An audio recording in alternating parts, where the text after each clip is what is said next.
আমাদের চ্যানেল রহস্যের পৃথিবীতে আপনাদেরকে আবারও স্বাগতম। আজকে আপনাদের জন্য গল্প নিয়ে এসেছি পরশুরামের লেখা মহাশের মহাযাত্রা। গল্প পাঠে আছি আমি রাজকন্যা। তাহলে শুরু করা যাক আজকের গল্প মহাশের মহাযাত্রা।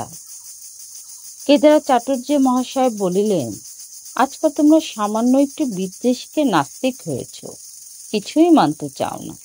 যখন আরো একটু শিখবে তখন বুঝবে যে আত্মা আছেন, ভূত পেতনি এরাও আছেন, ব্রহ্মদত্তি গন্ধকাটা এরাও আছেন। বংশলোচন বাবুর বৈঠকখানা গল্প চলিতেছিল। তাহার শালা নগেন বলিল, আচ্ছা বিনোদদা, আপনি ভূত বিশ্বাস করেন? বিনোদবাবু বলিলেন, যখন প্রত্যক্ষ দেখব তখন বিশ্বাস করব, তার আগে হ্যাঁ না কিছুই বলিতে পারি না।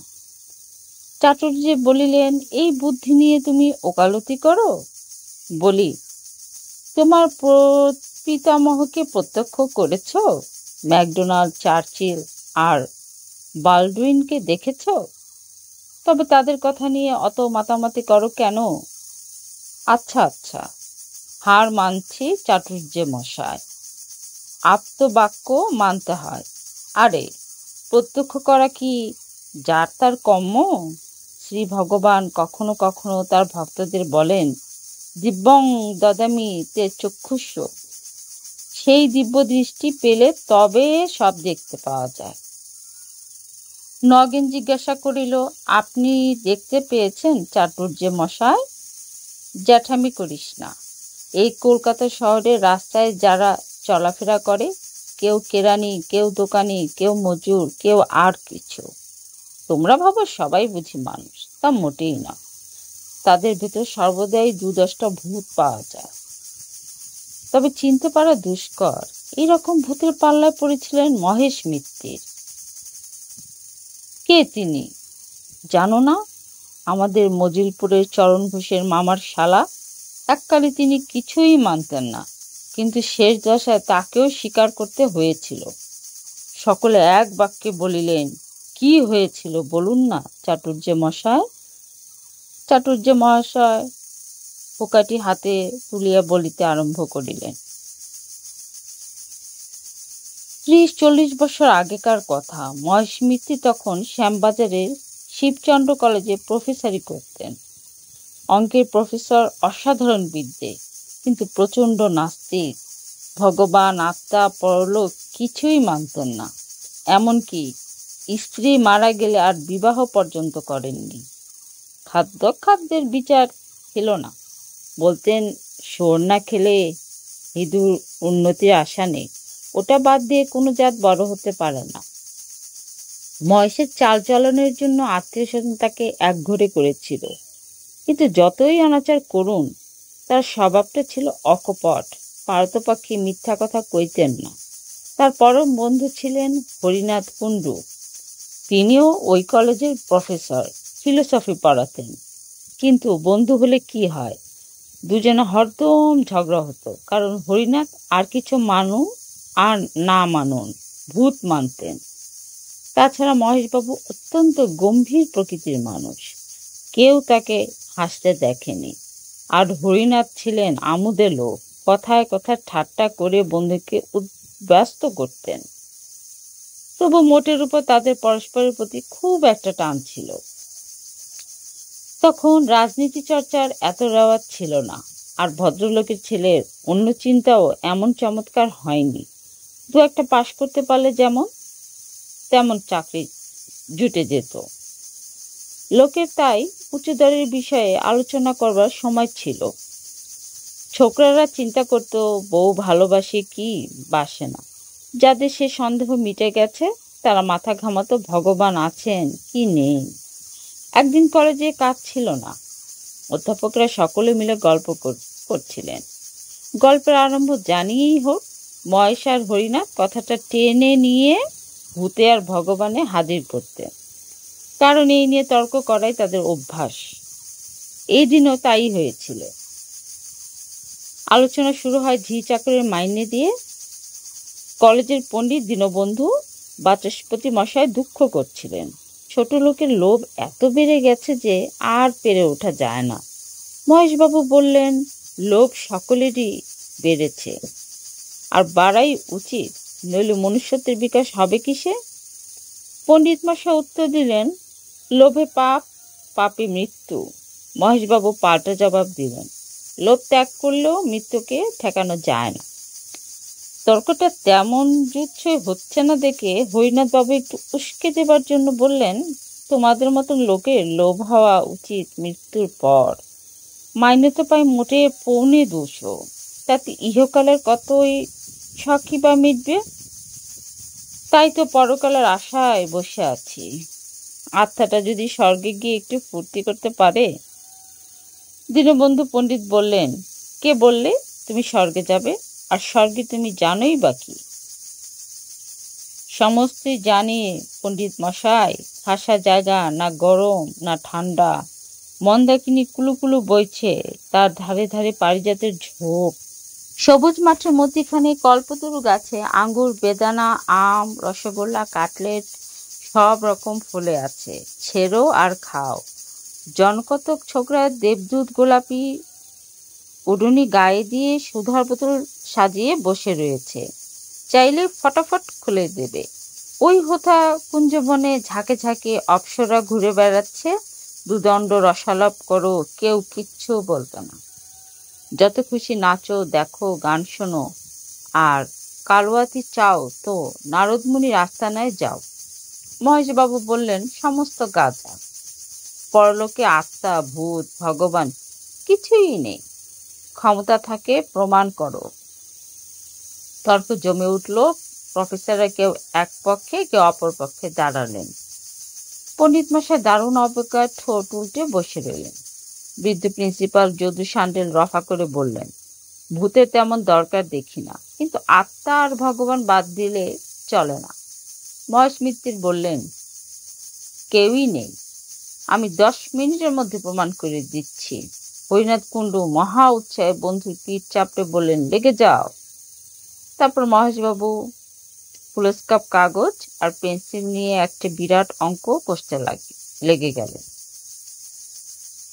ঈশ্বরাত্মা আর ভূত, এই 3 রাশি নিয়ে অতি জটিল অঙ্ক। তার গতি বোঝে কার সাধ্য?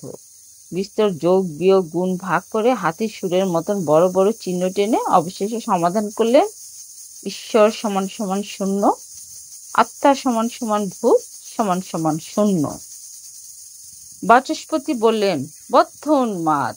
মহেশবাবু বললেন, উন্মাদ বললেই হয় না, এ হলো গিয়ে দস্তুর মতো ইন্টিগ্রাল ক্যালকুলাস। সাধ্য থাকে তো আমার অঙ্কের ভুল বার করুন। হরিনাথ বললেন, অঙ্ক টঙ্ক আমার আসে না। বাচস্পতি মশাই যদি ভগবান দেখাবার ভান নেন, তো আমি মহেশকে ভূত দেখাতে পারি। বাচস্পতি বললেন, আমার বইয়েই গেছে। মহেশবাবু বললেন, বেশ তো হরিনাথ, তুমি ভূত দেখাও না। একটা প্রমাণ পেলে আর সমস্তই মেনে নিতে রাজি আছি। হরিনাথ বাবু বললেন, এই কথা? আচ্ছা, আসছে সপ্তাহে শিব চতুর্দশী পড়ছে, সেদিন তুমি আমার সঙ্গে রাত 12টা মানিকতলায় নতুন খালের ধারে চলো। স্পষ্টাস্পষ্টি ভূত দেখিয়ে দেব, কিন্তু যদি কোনো বিপদ ঘটে তো আমাকে দোষতে পারবে না। যদি দেখাতে না পারো, আমার নাক কেটে দিও, আর যদি দেখাতে পারি তো তোমার নাক কাটবো। প্রিন্সিপাল যদু সান্ডেল বললেন, কাটাকাটির দরকার কি? সত্যের নির্ণয় হলেই হলো। শিব চতুর্দশী রাত্রে মহেশ মিত্তির আর হরিনাথ কুণ্ডু মানিকতলায় গেলেন। জায়গাটা তখন বড়ই ভীষণ ছিল। রাস্তায় আলো নেই, দুধারে বাবলা গাছে আরো অন্ধকার পড়েছে। সমস্ত নিস্তব্ধ, কেবল মাঝে মাঝে পেঁচার ডাক শোনা যাচ্ছে। হোঁচট খেতে খেতে দুজনে নতুন খালের ধারে পৌঁছলেন। বছর 2 আগে ওখানে প্লেগের হাসপাতাল ছিল, এখনো তার গোটা কত খুঁটি দাঁড়িয়ে আছে। মহেশ মিত্রের অবিশ্বাসী সাহস ছিল, কিন্তু তারও গা ছমছম করতে লাগলো। হরিনাথ সারা রাস্তায় কেবল ভূতের কথাই কয়েছেন। তার দেখতে কেমন, মেজাজ কেমন, কি খায়, কি পড়ে। দেবতারা হচ্ছেন উদার প্রকৃতির দিল দরিয়া। কেউ তাদের নাম মানলেও বড় একটা কেয়ার করেন না, কিন্তু অপদেবতারা পদবিতে খাটো বলে তাদের আত্মসম্মানবোধ বড়ই উগ্র। না মানলে ঘাড় ধরে তাদের প্রাপ্য মর্যাদা আদায় করেন, এইসব কথা। হঠাৎ একটা বিকট আওয়াজ শোনা গেল, যেন কোনো অশরীরী বিড়াল তার পলাতকা প্রণয়ীকে আকুল আহ্বান করছে। একটু পরে মহেশবাবু রোমাঞ্চিত হয়ে দেখলেন একটা লম্বা রোগা কুচকুচে কালো মূর্তি দু হাত তুলে সামনে দাঁড়িয়ে আছে। তার পিছনে একটু দূরে ওই রকম আরো দুটো। হরিনাথ বাবু থরথর করে কাঁপতে কাঁপতে বললেন, রাম রাম সীতারাম। ও মহেশ, দেখছো কি? তুমিও বলো না। আর একটু হলেই মহেশবাবু রাম নাম উচ্চারণ করে ফেলতেন, কিন্তু তার কনসিয়েন্স বাধা দিয়ে বললে, হুম, একটু সবুর করো। যদি ঘাড় মটকাবার লক্ষণ দেখো তখন না হয় রাম নাম করো।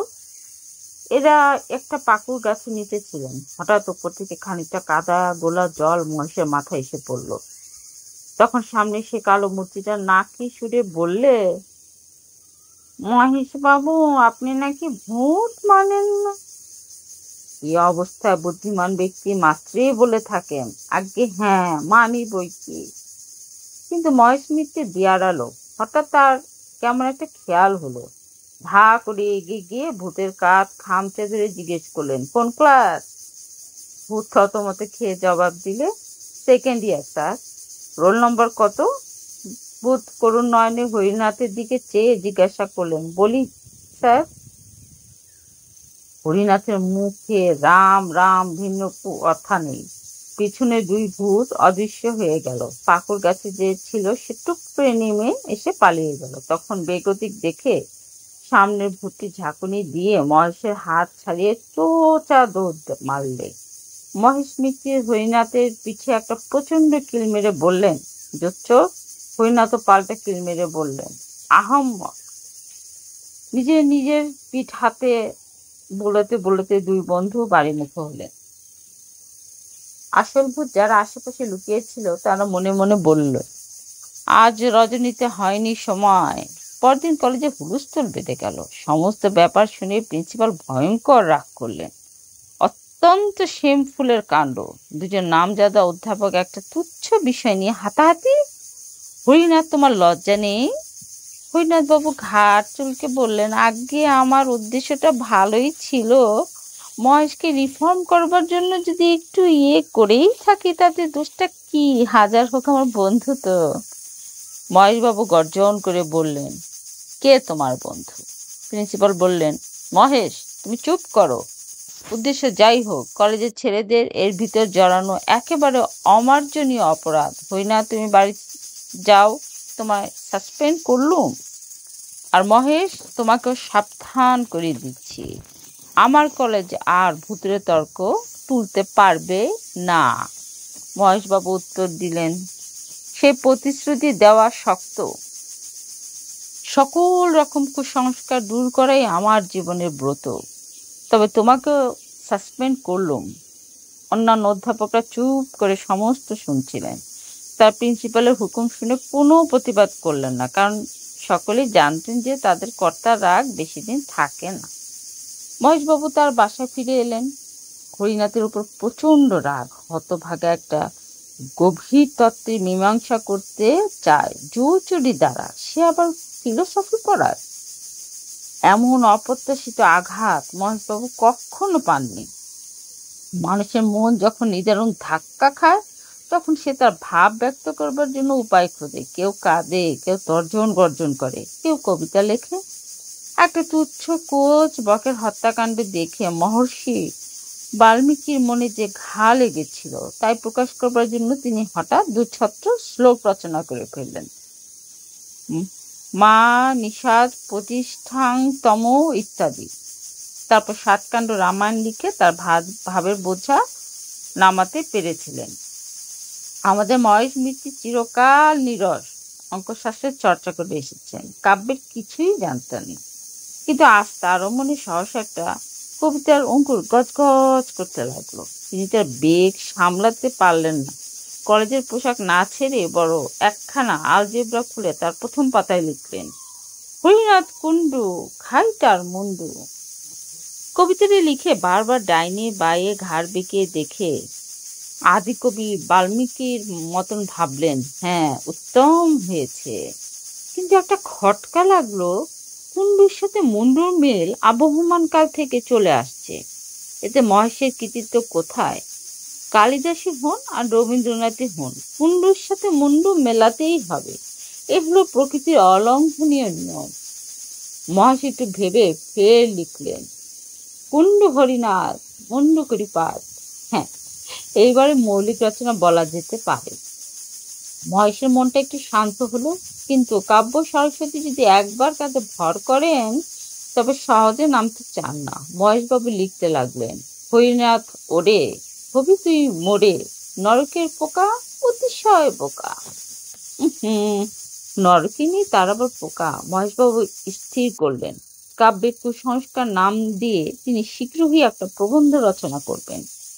তাতে মাইকেল, রবীন্দ্রনাথ কাউকে রেহাই দেবেন না। তারপর তার কবিতার শেষের 4 লাইন কেটে দিয়ে ফের লিখলেন, ওরে হরিনাথ তোরে করি পাত, পিঠে মারি চর। এমন সময় মহেশের চাকরটা এসে বললে, বাবু চা হবে কি দিয়ে? দুধ তো ছিঁড়ে গেছে। মহেশবাবু অন্যমনস্ক হয়ে বললেন, সেলাই করে নে। পিঠে মারি চর, মুখে গুজি খড়, জেলে দেশ লাই আগুন লাগাই। কিন্তু আবার এক আপত্তি, হরিনাথকে পুড়িয়ে ফেললে জগতের কোনো লাভ হবে না, অনর্থ খানিকটা জ্যান্ত পদার্থ বরবাদ হবে। বরং তার চাইতে হরিনাথ ওরে, পোড়াবো না তোরে, নিয়ে যাব ধাপা, দেব মাটি চাপা, সার হয়ে যাবি ঢেঁড়স ফলাবি। মহেশবাবু আরো অনেক লাইন রচনা করেছিলেন, তা আমার মনে নেই। কবিতা লিখে খানিকটা উচ্ছ্বাস বেরিয়ে যাওয়ায় তার হৃদয়টা বেশ হালকা হলো। তিনি কাপড় চোপড় ছেড়ে যে চেয়ারে শুয়ে ঘুমিয়ে পড়লেন। 3 দিন যেতে না যেতে প্রিন্সিপাল মহেশ আর হরিনাথকে ডেকে পাঠালেন। তারা আবার নিজের নিজের কাজে বহাল হলেন, কিন্তু তাদের বন্ধুত্ব ভেঙে গেল। সহকর্মীরা মিলনের চেষ্টা করলেন, কিন্তু কোনো ফল হলো না। হরিনাথ বরং একটা সন্ধির আগ্রহ দেখিয়েছিলেন, কিন্তু মহেশ একেবারে পাথরের মতন শক্ত হয়ে রইলেন। কিছুদিন পর মহেশবাবুর খেয়াল হলো, প্রেততত্ত্ব সম্বন্ধে একতরফা বিচার করাটা ন্যায়সঙ্গত নয়। এর অনুকূল প্রমাণ কে কে দিয়েছেন তাও জানা উচিত। তিনি দেশি বিলেতি বিস্তর বই সংগ্রহ করে পড়তে লাগলেন, কিন্তু তাতে তার অবিশ্বাস আরো প্রবল হলো। প্রত্যক্ষ প্রমাণ কিছুই নেই, কেবল আছে অমুক ব্যক্তি কি বলেছেন আর কি দেখেছেন। বাঘের অস্তিত্বে মহেশের কোনো সন্দেহ নেই, কারণ জন্তুর বাগানে গেলেই বাঘ দেখা যায়। ভূত যদি থাকেই তবে খাঁচায় পড়ে দেখা না বাপু। তা নয়, শুধু ধাপ্পাবাজি। প্রেততত্ত্ব চর্চা করে মহেশবাবু বেজায় চটে উঠলেন। শেষটা এমন হলো যে ভূতের গোষ্ঠীকে গালাগাল না দিয়ে তিনি জল গ্রহণ করতেন না। পড়ে পড়ে মহেশের মাথা গরম হয়ে উঠল। রাতে ঘুম হয় না, কেবল স্বপ্ন দেখেন ভূতে তাকে ভ্যাংচাচ্ছে। এমন স্বপ্ন দেখেন বলে নিজের উপর তার রাগ হতে লাগলো। ডাক্তার বললে, পড়াশোনা বন্ধ করুন। বিশেষ করে ওই ভূতের বইগুলো যা মানেন না তার চর্চা করেন কেন? কিন্তু ওই সব বই পড়া মহেশের এমন একটা নেশা হয়ে দাঁড়িয়েছে, পড়লেই রাগ হয়, আর সে রাগেতেই তার সুখ। অবশেষে মহেশ মৃত্যুর কঠিন রোগে শয্যাশায়ী হয়ে পড়লেন।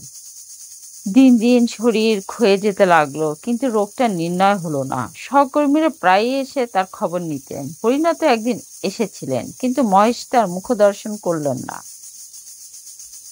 7-8 মাস কেটে গেল। শীতকাল, রাত 10টা। হরিনাথ বাবু সবার উদ্যোগ করছেন। এমন সময় মহেশের চাকর এসে খবর দিলে যে তার বাবু ডেকে পাঠিয়েছেন, অবস্থা বড় খারাপ। হরিনাথ তখনই হাতিবাগানে মহেশের বাসায় ছুটলেন। মহেশের আর দেরি নেই, মৃত্যুরও ভয় নেই। বললেন, হরিনাথ তোমায় ক্ষমা করলুম, কিন্তু ভেবো না যে আমার মতো কিছু মাত্র বদলেছে। এই রইল আমার উইল, তোমাকে অথি নিযুক্ত করেছি। আমার পৈতৃক 10,000 টাকার কাগজ ইউনিভার্সিটিকে দান করেছি। তার সুদ হতে প্রতি বৎসর একটা পুরস্কার দেওয়া হবে। যে ছাত্র ভূতের অস্তিত্ব সম্বন্ধে শ্রেষ্ঠ প্রবন্ধ লিখবে সে ওই পুরস্কার পাবে। আর দেখো, খবরদার শ্রাদ্ধ করো না। ফুলের মালা, চন্দন, কাঠ, ঘি এসব দিও না, একদম বাজে খরচ।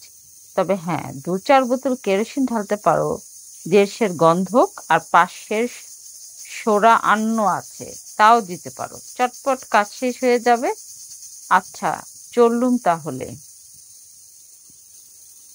রাত প্রায় 11:30। মহেশের আত্মীয় স্বজন কেউ কলকাতায় নেই, থাকলেও বোধহয় তারা আসতো না। বড়দিনের বন্ধ, কলেজের সহকর্মীরা প্রায় সকলেই অন্যত্র গেছেন। হরিনাথ মহা বিপদে পড়লেন। মহেশবাবু চাকরকে বললেন, পাড়ার জনকতক লোক ডেকে আনো তো। অনেকক্ষণ পর 2জন মাতব্বর প্রতিবেশী এলেন, ঘরে ঢুকলেন না, দরজার সামনে দাঁড়িয়ে বললেন, চুপ করে বসে আছেন যে বড়, সৎকারের ব্যবস্থা কি করলেন? হরিনাথ বললেন, আমি একলা মানুষ, আপনাদের উপরেই ভরসা। এই বেলেল্লা হতভাগা লাশ আমরা বইব? ইয়ার কি পেয়েছেন নাকি?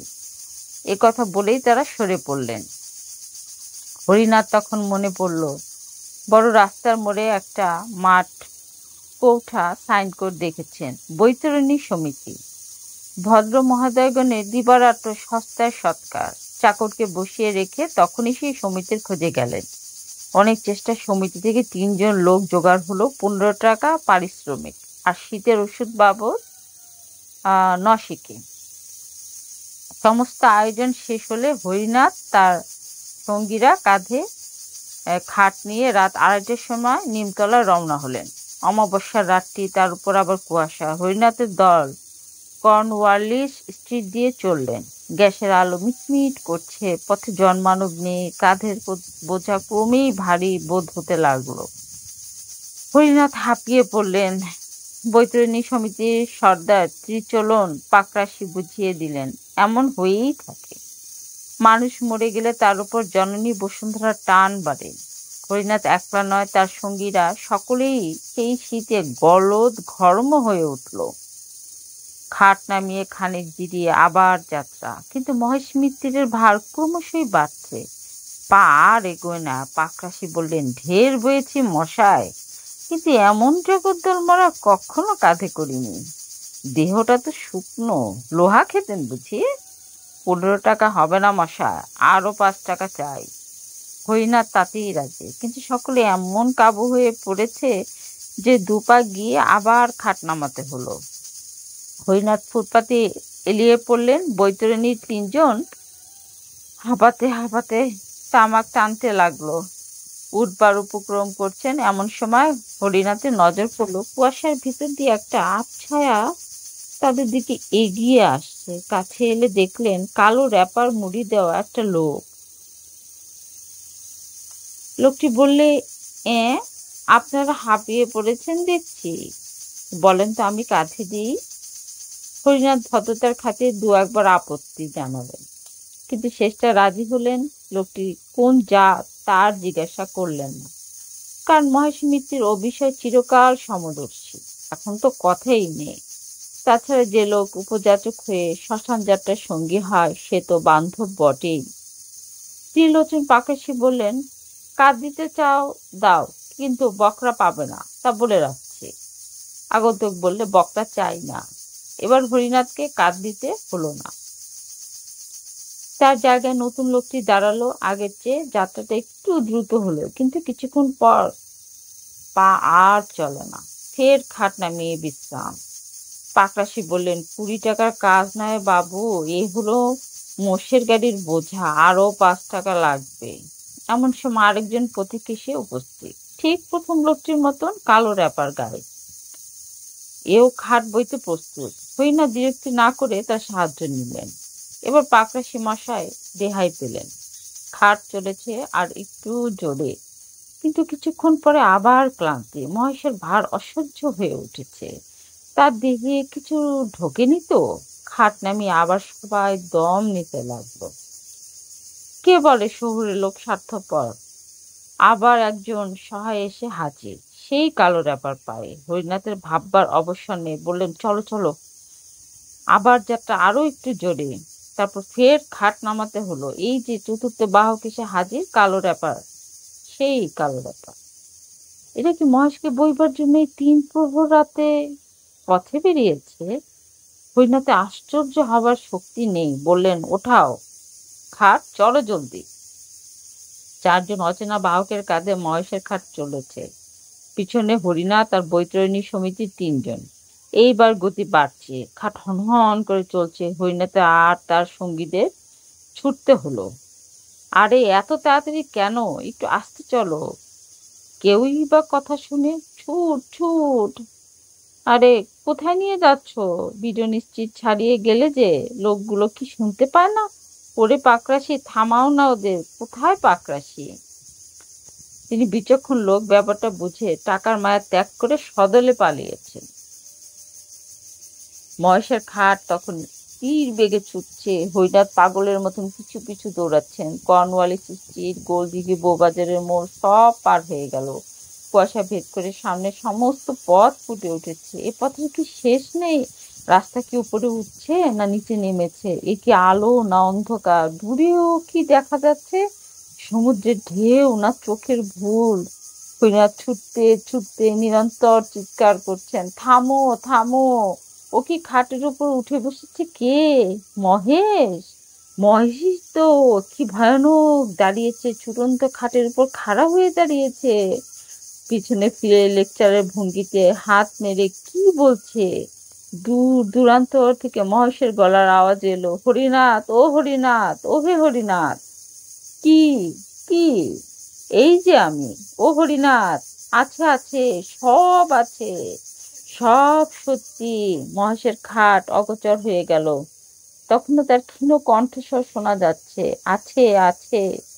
হরিনাথ মূর্ছিত হয়ে পড়লেন। পরদিন সকালে ওয়েলেসলি স্ট্রিটের পুলিশ তাকে দেখতে পেয়ে মাতাল বলে চালান দিলে। তার স্ত্রী খবর পেয়ে বহু কষ্টে তাকে উদ্ধার করেন। বংশলোচন বাবু জিজ্ঞাসা করলেন, গয়ায় পিণ্ডি দেওয়া হয়েছিল কি? শুধু গয়ায়? পিণ্ডিদানখানা এ পর্যন্ত দেওয়া হয়েছে, কিন্তু কোনো ফল হয়নি। পিণ্ডি ছিটকে ফিরে এলো। তার মানে? মানে মহেশ পিণ্ডি নিল না, কিংবা তাকে নিতে দিল না। আশ্চর্য! মহেশ মিত্রের টাকাটা, সেটা ইউনিভার্সিটিতে গচ্ছিত আছে, কিন্তু কাজে কিছুই হয়নি। ভূতের বিপক্ষে প্রবন্ধ লিখতে কোনো ছাত্রের সাহস নেই। এখন সেই টাকা সুদে আসলে প্রায় 25,000 হয়েছে। একবার সেনেটে প্রস্তাব ওঠে, সেই টাকাটা প্রত্নতত্ত্ব বিভাগের জন্য খরচ হোক, কিন্তু ছাদের উপর এমন দুপদাপ শব্দ শুরু হলো যে সবাই ভয় পালালেন। সেই থেকে মহেশ পাণ্ডের নাম কেউ করে না।